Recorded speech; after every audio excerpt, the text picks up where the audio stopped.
Cafe. Today we are handling calculus and we are handling differentiation to start with. Calculus is very simple. You just look at it like when you are studying, as a language speaker, you are listening to music. There are some things like beats, rhythm, rhyming, and co. It makes it good to the ear. Same thing with calculus in STEM, in mathematics. Calculus is just like, when you write something like a not, you can shorten it to be like aren't. That's the same thing with calculus. And it's very, very simple and interesting. If you can do algebraic fraction, calculus is very simple. The only thing you need to know more is the limits. Understand limits, and you get it. Even if you study language, literature, even a kid can understand calculus. In as much you can do something like this.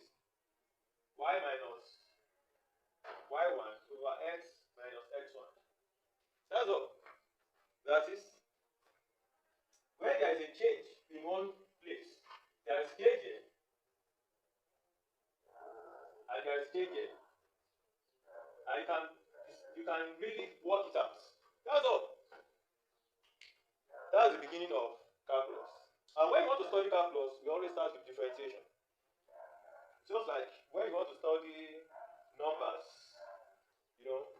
adding of numbers. Before you handle subtraction, you will handle addition. Before you handle division, you will handle multiplication. So the same way is with differentiation. And I'm here to make it very simple, very easy, interesting, as our, as the way it is done in STEM Cafe. So please, I need your attention, and I need your other attention. Just follow me. I assure you, you will enjoy it and you will learn. If you have done it before and you have some gray areas, today I believe it will be clearer. And if you have any question, there is a chance for you to ask. I'm available to do that, to give you answer, to make it clearer and simpler. Now, I want us to look at something. Let's start with straight line. We have two axes. We have y, x. And when we have straight line, it will always go straight like this. Most of the time, straight lines are always, you can always represent with this relationship. Y equals mx plus c. Now, if we are asked to find the gradient, slope, or tangent of the straight line, we can go to any part of the straight line. Do you understand? Or if they say, okay, find the gradient at so points, you can easily do that. And even at any point, you know why? For a straight line, the gradient is equal at every point. Straight line.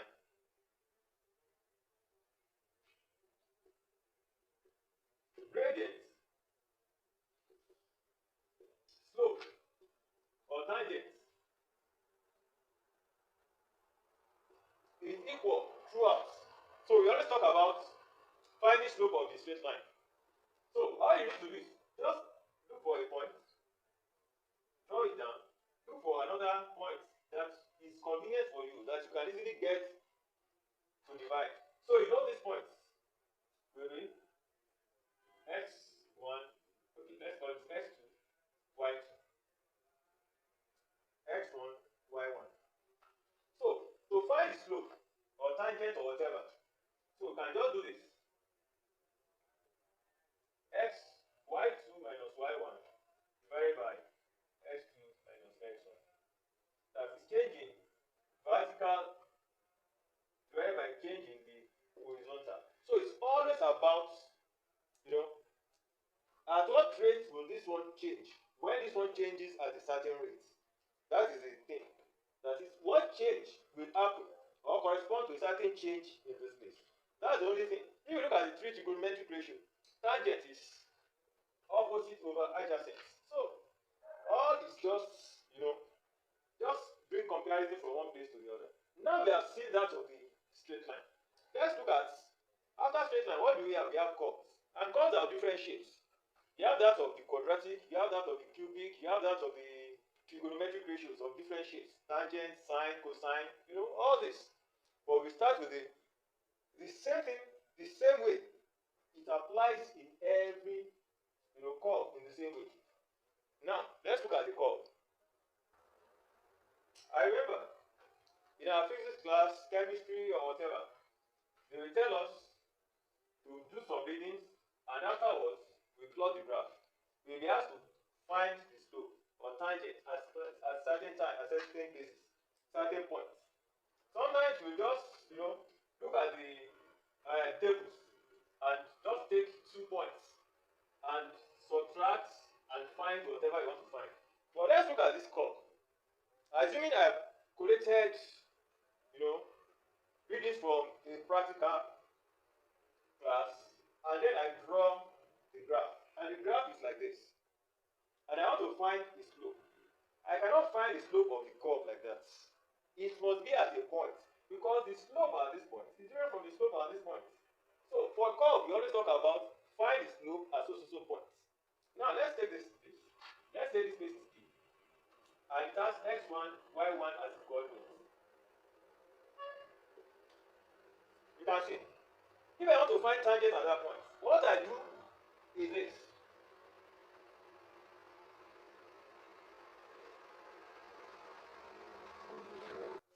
Now, to find the tangent at this point, the slope at this point, you will draw a line. We always refer to that line as tangent. Tangent to the curve. And that tangent to the curve will touch that point, and it will not cross the curve at any other point, at least very close to it, depending on the shape of the curve. So it will go like this. We will now draw horizontal line, perpendicular line to the tangent. So the slope of this tangent is equal to the slope of the curve at this point. Now, let's look at this. You can see that this point now, you might use it, you might not use it. You might say, okay, let me draw it like this. So the slope can be, let's call this one theta y1 over theta x1. You can see. So you can just take this point, and then from this place to this place, you find the graph, what's it called? Let's say this one is x over y1. So that's the point. You can say this place is L. You can also, ignore this place, take this point here and call it Q, and this place is x2, y2. So you can see any point you use on this, you can take any 2 points on this straight line and find the tangent. So the tangent on this straight line is equal to the tangent of this curve at this point. Once you know that, you have overcome the subject of tangents. And mainly, the beginning of the study of differentiation is about tangents. Tangents, or rate of change. Rate of change of, or change in y over change in x. We always talk about rate of change because it is instantaneous at a specific point. Very small time, very small points. That is it. Now, since you have gotten this, I also want us to recall the subject of limits. Limits. Since we have known how to get this, the only thing we need to put in mind is limits. Most of the time, because we are looking for it at this point, the limits of delta x, that is, change in this x, we always want it to tend to 0. That is, it must be very small, infinitesimal. That is all. Once you get this in mind, you have overcome differentiation. Now, let's look into some things. So, we always work towards making that delta x to be very small. Let's look at, now let's look at a curve like this. Because I believe this is the simplest curve. We want to find the slope at certain points. and you want it to be very small, delta x to be very small. So we are going to take tables, to draw a table, and the range will be very small. From one state to the other, we make it to be very small. Let's make this place x and this place y. Y equals to x squared. Let's say we want to find the slope at 1.5 at where x equals to 1.5. So let's draw the let's make it at 1.1. So I start with 1, this one will be 1. This is y squared, and y equals x squared. So let's make this one. Since I'm trying to find at 1.1, this one will be 1.01.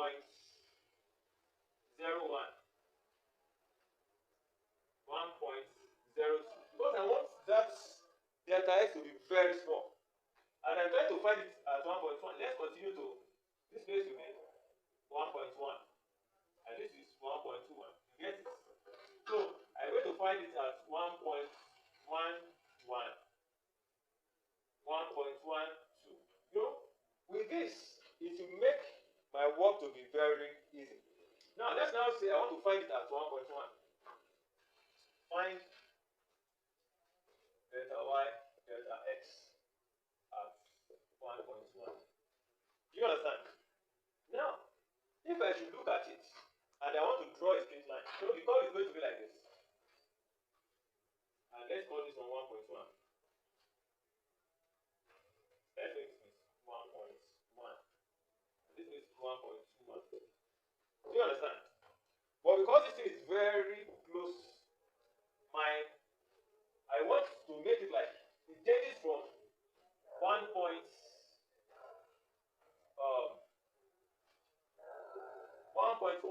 yes. So I will draw something like this. So I will take my range like from 1.09 to 1.11. You understand? So this place, I'm going to make it like this. That this one is from 1.09 to 1.11. Please, I just want you to get the gist. It's very simple. And this place too. When this place is 1.09, I'm going to have y1. When this place is 1.11, I'm going to have y2. So it's going to be like this. Now, I am extrapolating this here. So I'm going to have 1.11, 1.11 squared, 1.09, 1.09 squared. You understand? So for this curve, this point now, I'm going to touch this 1.09 and 1.11 slightly, just to cut it away like this. Now, this is going to be my delta y, and this is going to be my delta x. This place will be 1.11. That is how it will be like. Now, what will be my delta y over delta x? Will be equal to 1.11 squared minus 1.09 squared divided by 1.11 minus 1.09. You get it?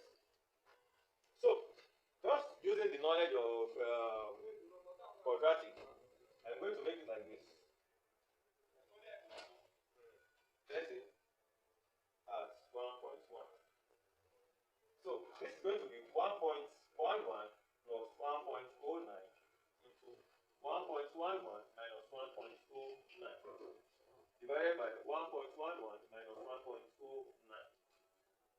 So this one cancels. You can see. And I'm finding the slope at 1.1. X equals to 1.1.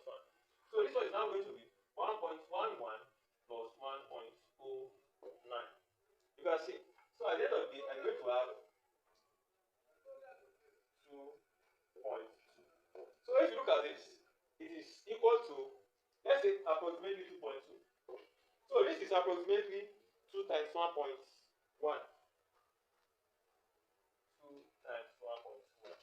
So I just want you to have the idea of what differentiation is generally. So it's just about removing what you can remove remain, and then evaluate. That is all. And we want to be able to get this change in y, change in x when it is very small without even making tables or drawing the graph. That's the essence of differentiation. It is fun. Just like somebody has studied linguistics and the persons now are asked, come and write a play or analyze a play. Come and write a poem and analyze the poem. So it's the same thing. Just a little bit, to increase the way of listening. Just like music is to art, the same thing is different calculus to mathematics. Now let's work from the first principle. From the first principle. In this place, you don't need to plot any graph or look for any figure. You don't need to do that. All you need to do is to look for the equation and then work on the equation.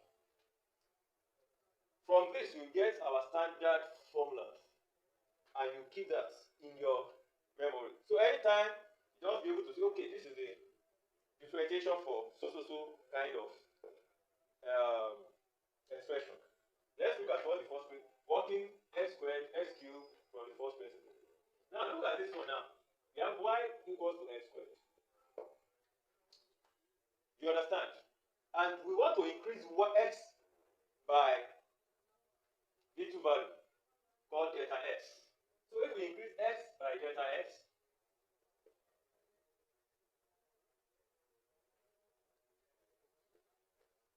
y will also increase by delta y.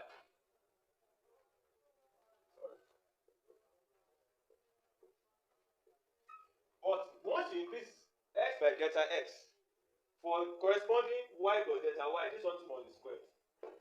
You understand now? So it means that x plus this one squared is equal to y plus this one. Now let's expand this from our, we know either binomial or normal used to quadratic. This one is going to give us x squared plus delta x all squared plus 2x delta x is equal to y plus delta y. Straightforward. Don't need anything to explain yourself. Now we also know that this one, x squared, is also equal to y. Now let's call this one 1. Let's call this 2. Now subtract 2 from 1. Subtract 2 from 1. You understand? What is that going to give you? You have delta x all squared plus 2x delta x is equal to delta y. Straight. Simple. Now, you can see how it is. Divide through by delta x so that we can get that change in y over change in x.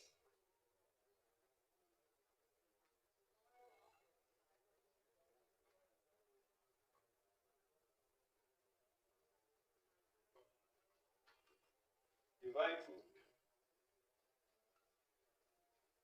by. So, what are we going to have? We are going to have delta x plus 2x is equal to delta y over delta x. I told you before, the main thing we are working towards is to get this. Anyhow, we want to get this. That's all. That's just the main reason of differentiation. Now, what are we now going to do? We've said that we want this one to be very small, infinitesimal. That is delta x tends to 0. You understand?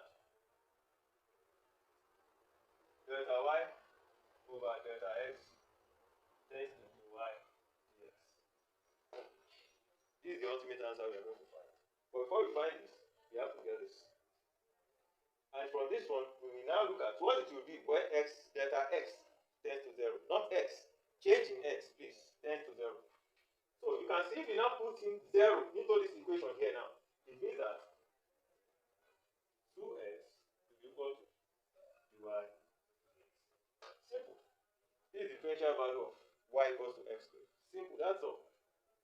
So anytime you find anything like x squared, whatever y, and you have to differentiate it, this will be your standard value.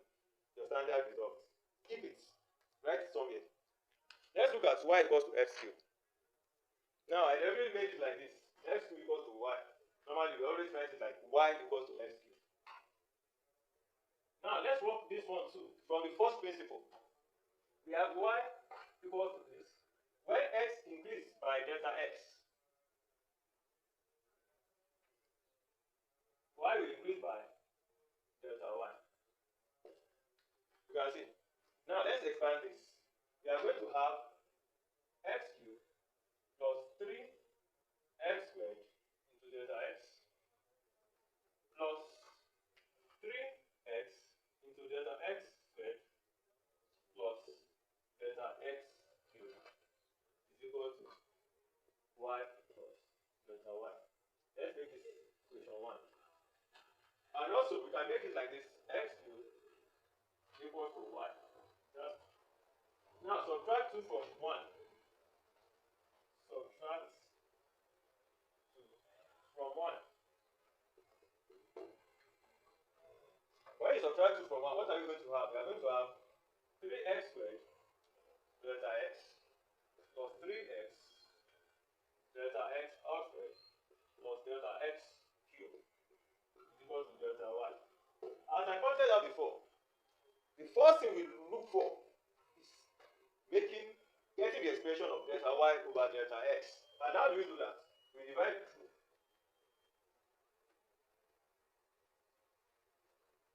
by maybe delta, maybe sigma. Please forgive me. I used to call it delta, Although we always use this symbol. So forgive me for that. But please learn what you ought to learn. Now, since I'm going to divide by changing x, I'm going to have 3x squared plus 3x delta x plus delta x squared is equal to delta y over delta x. Simple and straightforward. So, when delta x tends to 0, the y dx tends to when delta x tends to 0, delta y over delta x tends to y dx. That's the differentiation we are looking for. Now, if you slot in 0 for delta x here, what remains? 3x squared is equal to y dx. So, differentiation of y equals to x cubed is going to give us 3x squared. So it happens like that continuously for them as the power increases.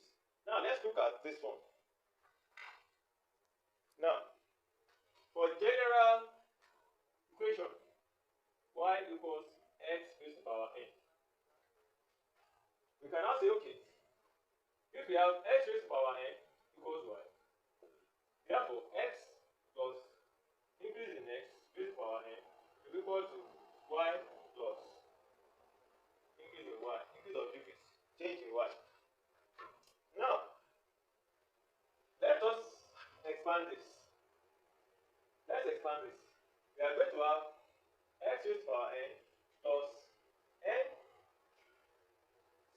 Okay, let's start. nc0, nc1, x raised to the power n minus 1 plus x plus nc2, x raised to the power n minus 2 plus x squared plus, let's continue like that. So ncn delta x raised to the power n is equal to y plus delta y. Okay, let's continue to ncn x delta x raised to the power n is equal to y plus delta y. Let's call that one equation 1. Now, let's bring this one here. X raised to the power n is equal to y. Now, let's subtract subtract equation 2. Let's make this one 2. Let's make this one 2. Please.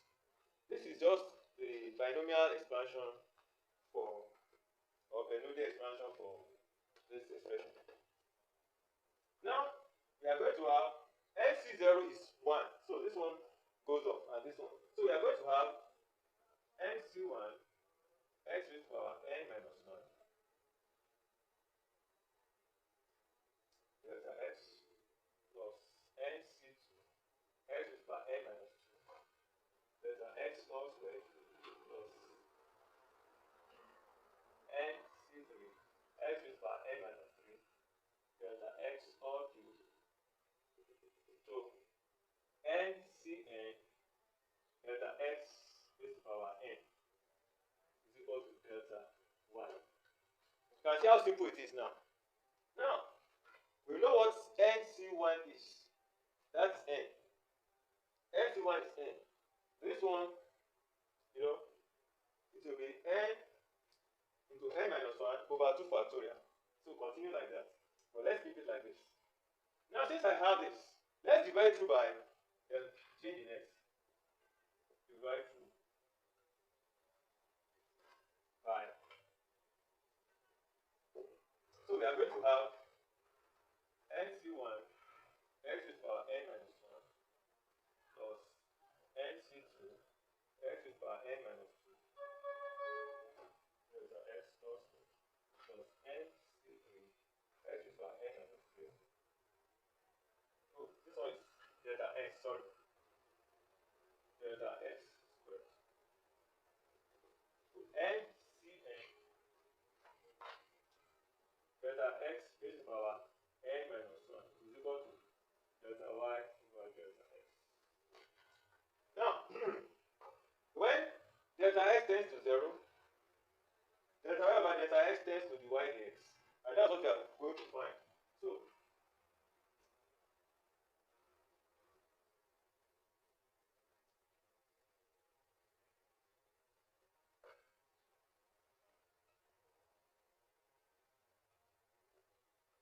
now, let's substitute 0 for delta x in this equation.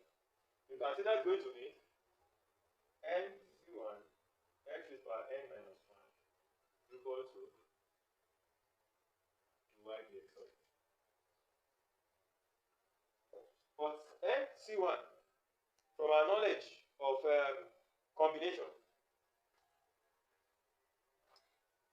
is going to give us n.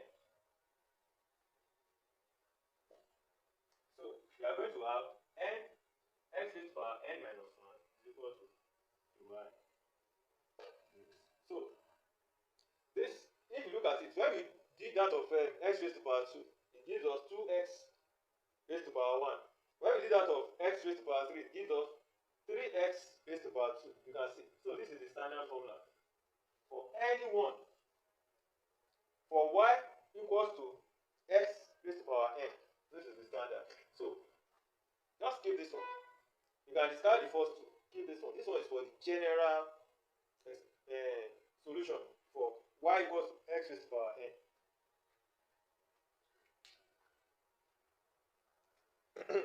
Now, if we have sum of expressions like y equals a x raised to the power n plus b x raised to the power n, like that, or subtraction. Since these are constants, where a and b are constants, a and b are constants, dy dx will be equal to n e x raised to the power n minus 1 plus b n x raised to the power n minus 1. Please notice, you don't need any proof to find this out. Very straightforward. So it can be in the same way as it is here. So all you need to do is to differentiate each term of the expression. At the same time,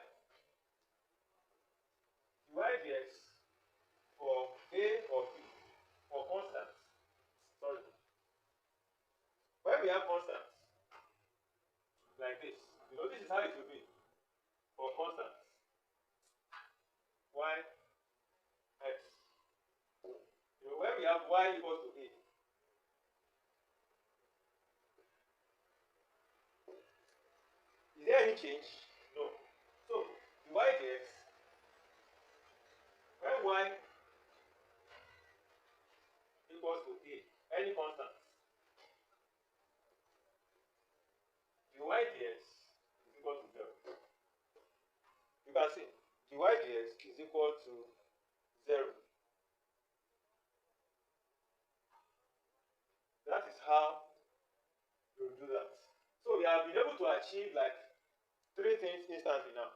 Let us now look at when we have multiplication of expression in x.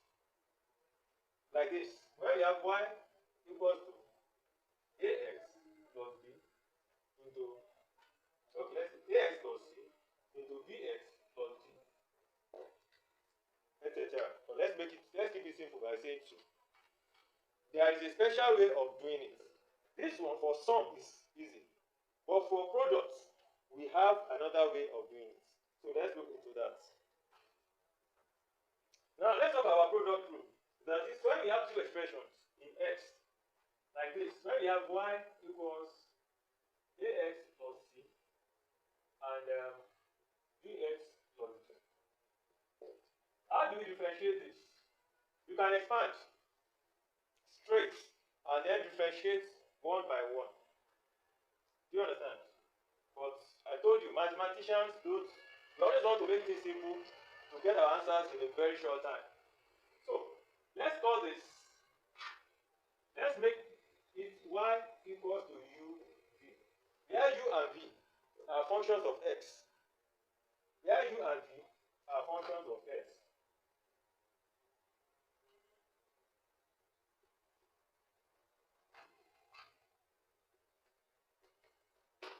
Then, what do we do next? We look at it like this. If this one is a function of x, this is a function of x. It means that if x changes, y changes, u changes, v changes. Now, so let's say that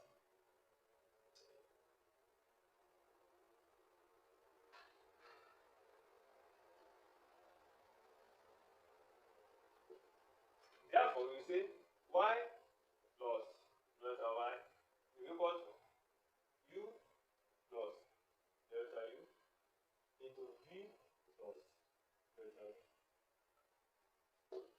You can see.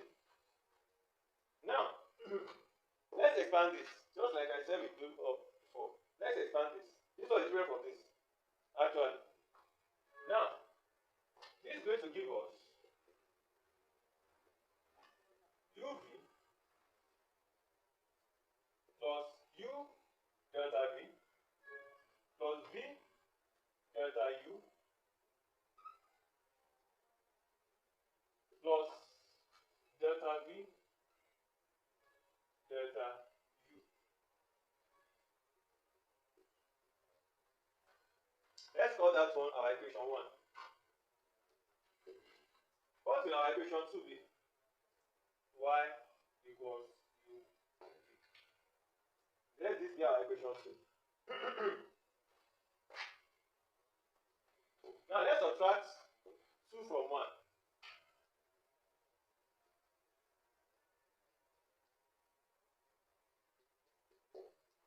We are going to have delta y equals u delta v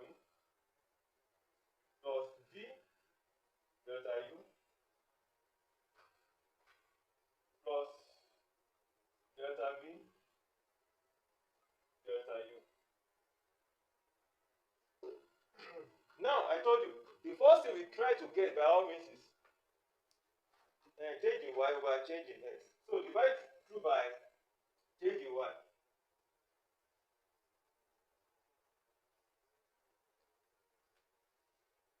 Sorry. Divide through by changing x. We are going to have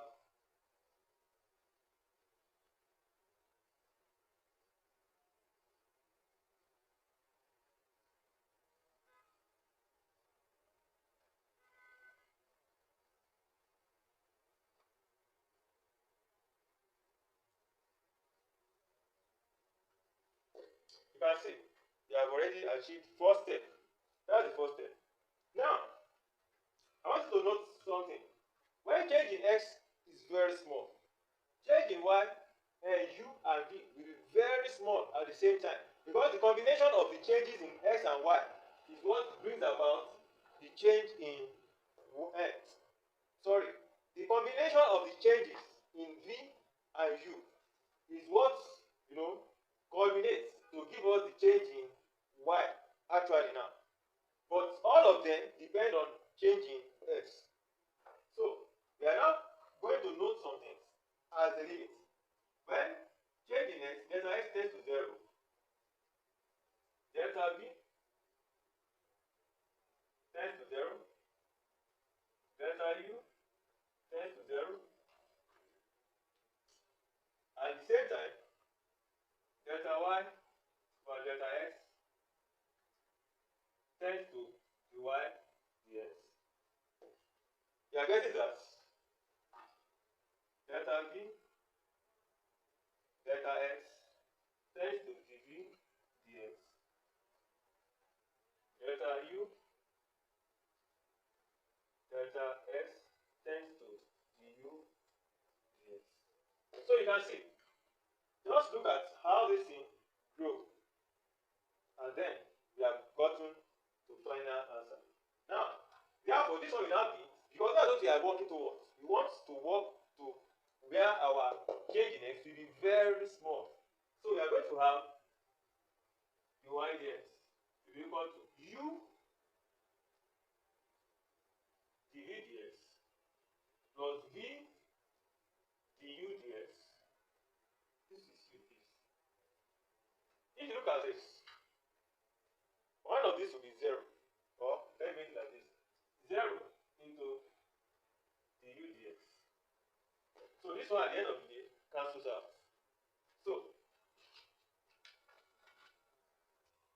So we have dy dx will be equal to u dv dx plus v du dx. When y equals to u v, where u and v are functions of x. So you can see, when it is product, that's why we call it product rule for differentiation of products. Let's look at an example. Let's say we have y equals x plus 3 into x plus 4. Simple. Now, I always advise, in case you come across this in multiple choice question, expand. Maybe it will be very easy. Depends on you. For if it's on me, that's what I do. So to expand this, it's just going to be x squared plus 7x plus 12. Now, if I want to find dy dx, you know the sum now. So dy dx will be equal to, this one is going to be 2x plus 7. Simple. When you differentiate this, x raised to the power n minus 1, that is x raised to the power 1 minus 1, that is 0. So this one gives us 7. This one is 2x. Now let's look at if I use product rule for this. For this one now, let x plus 3 be u and x plus 4 be v. Therefore, dy is equal to x plus 3. What is, okay, let me do this. So du dx is 1. dv dx is 1. That's it. So very simple and straightforward. So we have this one to be multiplied by this one. dv dx is 1 plus x plus 4 into du dx 1. And that's going to be x plus 3 plus x plus 4, which is equal to 2x plus 7. You can see.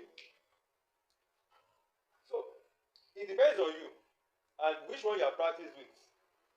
Most times, this formula is lifesaver, especially time, but If you are experienced, you will know which one to use at any fucking time. Unless you are, strictly instructed to use a specific method of doing it.